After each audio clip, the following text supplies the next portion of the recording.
Hey team, Browncoat from Koru-Cottage here, and there's finally been some more information for Firewall. This time the Contractor profiles have dropped. Now the video whips through pretty quick, but I've taken some stills. I'll give you the rundown. First up, we've got Skip, Jack Turner from Australia, and he's got a skill of loaded extra ammo for his weapons. His backstory is as twin brothers leading a team of seasoned SAS desert rats on a dangerous and highly classified operation, Jack killed his younger brother, Tom, with friendly fire due to redacted, whatever that means. Heartbroken, Jack resigned from SAS and continues his career as a private contractor. Jack always wears his brother's watch in combat as a reminder of lost time. Ooh, deep. So next up, we have got Texas. Real name Sarah Wells from USA. Bullet sponges her skills, takes more damage. Takes less damage, sorry. Sarah Wells is a US combat veteran, animal rights activist, and a founder of a non-profit organisation, Guardians of the Endangered. Having witnessed the devastating effects poachers have had on wildlife firsthand during wartime, Sarah dedicated herself to the protection of endangered wildlife and hunting poachers through her organisation. She secretly funds the organisation through her covert mercenary contract work and is often referred to as the Poacher Hunter. Alright, cool. I think she's the pre-order bonus too. Next one, Red or Sergei from Russia, bang bang, extra frag grenade. As a contract killer for the Russian mafia, Sergei is feared and respected. His reputation for ruthlessly accomplishing the job at hand was legendary. His skills were in high demand and he earned the nickname Red for more than his country of origin. Because of his deep connections to multiple Russian crime syndicates, Sergei eventually became the target and now lives life as a ghost contractor. In order to survive, he remains in high demand. Right. He's got a big watch too, which is cool. Right, next one, Tarek. He's from Syria and wired. Enemy traps visible at greater distance. Orphaned as a teenager by a homemade explosive device intended to cripple a local militia cell, Tarek grew up a survivor in the streets of Aleppo. Caught between multiple factions struggling for control in Syria, Tarek trained with the various insurgent groups and developed an expertise around building and dismantling explosives, which he employs to this day as a mercenary for hire. Now that's pretty cool, a Syrian character in a video game. I haven't heard of that. That's pretty cool. Alright, next one, Raha from Afghanistan. She's Scout, heightened enemy detection. During the Afghan civil war, Raha's children were abducted by the Taliban. She was dragged through the streets, tortured with boiling water, before being rescued by freedom fighters. Vowing revenge, Raha joined the resistance and trained to dismantle the Taliban. With her permanent scar as a painful reminder of what she is fighting for, Raha now offers her talents on the black market to the highest bidder to fund her resistance efforts. Holy shit, that's pretty dark. Crikey, okay.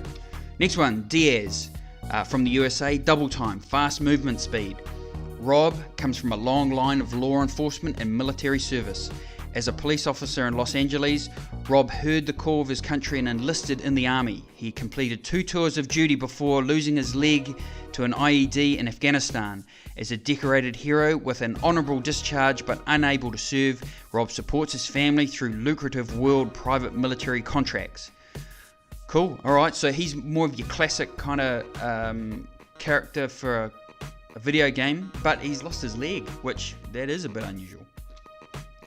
Alright, next up we've got Fang from China. Lightspeed, reloads magazines faster. The product of strict institutionalized military training as a teen, Fang developed expert marksman skills and regularly competed for sport. Recruited as a combat pilot for his expertise, Fang became a national hero when his fighter was shot down behind enemy lines and he held off an entire enemy platoon using only a pistol. Alright, so Fang's a bit of a Chinese badass, that's cool. Right, next up we've got another character from the Asian nations, Miko. She's Japanese and she is ninja school, which is reduced movement noise, which I'm picking is going to be pretty handy. Very little intel exists regarding Miko's origin, identity, or history. She is rumoured to be the daughter of a powerful Japanese organised crime lord. Her significant combat skills indicate formal training, and she has been linked to several incidents of high-value data theft and global mercenary activity. Cool. So Miko sounds like a badass too, and those are definitely Yakuza tattoos, because I've played a lot of Yakuza video games. Alright, next up, I'm going to say Okoro, I'm sorry if I've got that wrong, from Angola, and his heavy duty skill takes less explosive damage. Once a radical militia leader, Okoro was captured and recruited into the South African army as a resource to educate against and repel insurgents. Abruptly expelled for undisclosed reasons, Okoro now financially supports his political agenda through independent mercenary contracts connected to the manipulation of sensitive political data. God, that was a mouthful. Grim, Great Britain, quick fix, revives teammates faster. That's going to be handy in a co-op game, no doubt. As a troubled youth, Charles grew up in the state-run juvenile detention centres. After a terrorist attack in London destroyed a centre, killing innocent children, Charles joined the British Special Forces and dedicated his life to saving others as a combat medic. Unable to outrun his demons, Charles was discharged dishonourably and now manipulates funds and sensitive data obtained from mercenary contracts to dismantle terrorist cells. So a bit of a Robin Hood kind of dude. Next one up is Nala from Central African Republic. As a child, Nala's village was invaded by rebels and the children were taken to a militia prison camp where they witnessed unspeakable horrors. Liberated by the Central African freedom fighters during a daring raid on the camp, Nala joined the CAFF and trained as a soldier. Now she dedicates her life to ending the enslavement of children from warlords and militias through mercenary and military contracts. And I reckon she's got one of the best skills out too, which is Ghost. Does not set off mines. At least on the videos, mines look like a bit of a easy grief. Right, last one, Odin. Eric from Norway, Iceman, increased weapon recoil. As a high-ranking member of, I'm just going to say, Norwegian Special Operations Command, Eric was captured during a classified operation. Disavowed by his country, Eric was brutally tortured until he was unable to escape.